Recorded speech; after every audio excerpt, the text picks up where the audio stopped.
Assalamualaikum warahmatullahi wabarakatuh.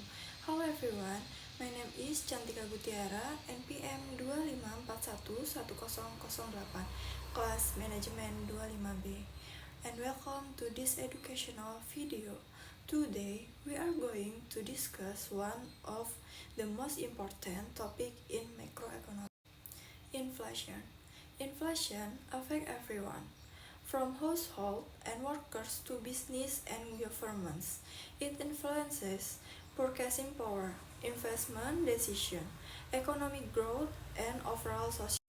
In this video, we will explore what inflation is, what causes it, how it impacts the economy and society, and what economists call the social cost of inflation. By the end session, you will have a deeper understanding of why inflation matters and why controlling inflation is one of the main goals of economic policy around the world. So, let's begin our discussion on inflation. Pengertian inflasi. Inflasi adalah suatu kondisi ketika terjadi kenaikan harga barang dan jasa secara umum dan terus-menerus dalam suatu periode. Perlu dipahami bahwa tidak setiap kenaikan harga disebut inflasi. Misalnya, harga cabai naik karena gagal panen, sementara harga barang lain tetap. Kondisi ini belum tentu merupakan inflasi. Inflasi terjadi ketika kenaikan harga meluas ke berbagai sektor ekonomi hingga menyebabkan nilai uang menurun.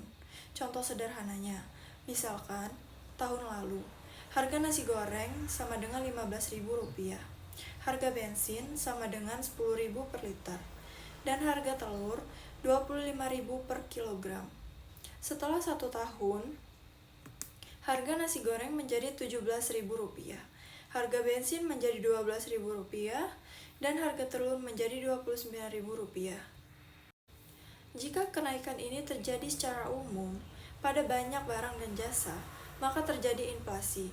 Dampak terhadap daya belinya ketika harga naik tetapi pendapatan tetap, masyarakat hanya mampu membeli barang lebih sedikit dibanding sebelumnya. Inilah yang disebut dengan penurunan daya beli masyarakat. Jenis-jenis inflasi. Inflasi dapat dibedakan berdasarkan tingkat keparahannya. Yang pertama, ada inflasi ringan. Inflasi ringan adalah inflasi yang kurang dari 10% per tahun. Contohnya, inflasi Indonesia sebesar 3-5% per tahun. Inflasi ringan biasanya masih dianggap normal dan dapat mendukung pertumbuhan. Yang kedua, ada inflasi sedang. Tingkat inflasi antara 10 hingga 30% per tahun. Pada kondisi ini, harga mulai meningkat cukup cepat dan mengganggu perencanaan ekonomi. Yang ketiga, ada inflasi berat. Tingkat inflasi antara 30% hingga 100% per tahun. Masyarakat mulai kehilangan kepercayaan terhadap nilai uang. Dan yang keempat, hyperinflasi. Inflasi yang sangat tinggi dan tidak terkendali. Contohnya, Jerman pada tahun 1923, Zimbabwe pada tahun 2008, dan dalam kondisi ini, harga dapat naik berkali-kali lipat dalam waktu singkat. Penyebab inflasi. Secara umum, terdapat 3 penyebab utama inflasi. Yang pertama, demand pull inflation atau tarikan permintaan. Inflasi ini terjadi ketika permintaan masyarakat terhadap barang dan jasa meningkat lebih cepat dibanding kemampuan produksi. Mekanisme, yaitu pendapatan masyarakat menaik, konsumsi meningkat, permintaan barang meningkat, produksi tidak mampu mengimbangi, dan harga naik. Contohnya, menjelang hari raya, permintaan makanan meningkat, permintaan pakaian meningkat, permintaan transportasi meningkat, karena permintaan sangat tinggi, harga-harga pun ikut naik. Kesimpulannya, terlalu banyak uang mengejar terlalu sedikit barang. Cost push inflation, dorong biaya produksi. Inflasi ini terjadi karena biaya produksi meningkat. Ketika biaya produksi naik, perusahaan akan menaikkan harga jual untuk mempertahankan keuntungan. Faktor penyebabnya, yang pertama, kenaikan harga bahan baku. Misalnya, harga gandum naik, harga minyak dunia naik, Akibatnya, biaya dari produksi itu sendiri meningkat. Yang kedua, kenaikan upah tenaga kerja. Jika upah naik secara signifikan, sementara produktivitas tidak meningkat, biaya produksi menjadi lebih mahal. Yang ketiga, kenaikan tarif energi. Contohnya, kenaikan BBM, listrik, dan gas akan meningkatkan biaya produksi hampir seluruh sektor ekonomi. Contohnya, ketika harga minyak dunia naik, biaya transportasi juga ikut naik. Dampak dari inflasi. Inflasi memiliki dampak positif maupun negatif. Yang pertama, dampak positif dari inflasi adalah mendorong produksi.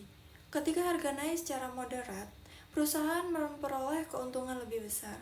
Akibatnya, produksi meningkat, investasi meningkat. Yang kedua, mendorong pertumbuhan ekonomi. Inflasi rendah dan stabil sering dianggap tanda ekonomi yang sehat. Dampak negatif dari inflasi. Yang pertama ada menurunnya daya beli. Ini merupakan dampak yang paling langsung dirasakan masyarakat. Jika gaji tetap, tetapi harga naik, konsumsi menurun, kesejahteraan menurun. Yang kedua, merugikan kelompok berpendapatan tetap. Contohnya, pegawai dengan gaji yang tetap. Pensiunan. Pendapatan mereka tidak naik secepat kenaikan harga. Meningkatkan ketidakpastian ekonomi. Inflasi tinggi membuat perusahaan sulit merencanakan investasi, konsumen sulit mengatur pengeluaran, menurunkan nilai tabungan. Uang yang disimpan kehilangan daya beli. Memperlebar ketimpangan pendapatan. Kelompok kaya biasanya memiliki aset seperti properti, saham, dan bisnis. Nilai aset mereka dapat meningkat saat inflasi. Sementara kelompok miskin lebih banyak memegang uang tunai sehingga lebih terdampak. Biaya sosial inflasi. Selain dampak ekonomi, inflasi juga menimbulkan biaya sosial. Contohnya yang pertama, solidar cost. Secara harfiah berarti biaya sol sepatu.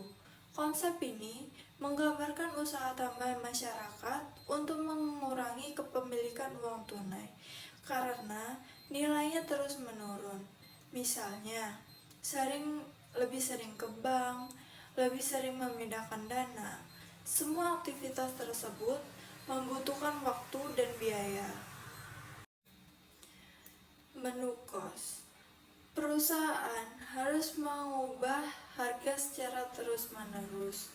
Misalnya, mencetak katalog baru, mengganti daftar harga, memperbarui sistem penjualan. Biaya ini sering disebut dengan menu kos. Distori informasi harga.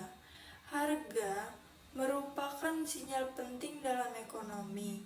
Ketika inflasi tinggi, sulit membedakan apakah harga naik karena permintaan meningkat atau karena inflasi umum. Akibatnya, keputusan ekonomi menjadi kurang efisien. Redistribusi pendapatan yang tidak adil. Inflasi dapat menguntungkan sebagian pihak dan merugikan pihak lain. Contohnya, debitur diuntungkan karena nilai uang real menurun. Kreditur dirugikan karena nilai pengembalian pinjaman menurun. Penurunan kesejahteraan sosial. Inflasi yang tinggi menyebabkan ketidakpastian ekonomi, kecemasan masyarakat, dan penurunan kualitas hidup. Dalam jangka panjang, kondisi ini dapat menghambat pertumbuhan ekonomi. Kesimpulannya, inflasi dapat memberikan manfaat jika berada pada tingkat yang rendah dan stabil. Namun, inflasi yang tinggi menimbulkan berbagai dampak negatif seperti penurunan daya beli, ketidakpastian ekonomi, dan meningkatnya ketimpangan sosial. Selain itu, inflasi juga menimbulkan biaya sosial berupa solidar cost, menu cost, distori informasi harga, serta penurunan kesejahteraan masyarakat. Karena itu, menjaga inflasi tetap rendah dan stabil merupakan salah satu tujuan utama kebijakan dalam ekonomi makro. Thank you for watching this video. Today we learned about inflation, its causes, its effect on the economy, and the social cost in the crisis for individuals, business, and society as a whole. Wassalamualaikum warahmatullahi wabarakatuh.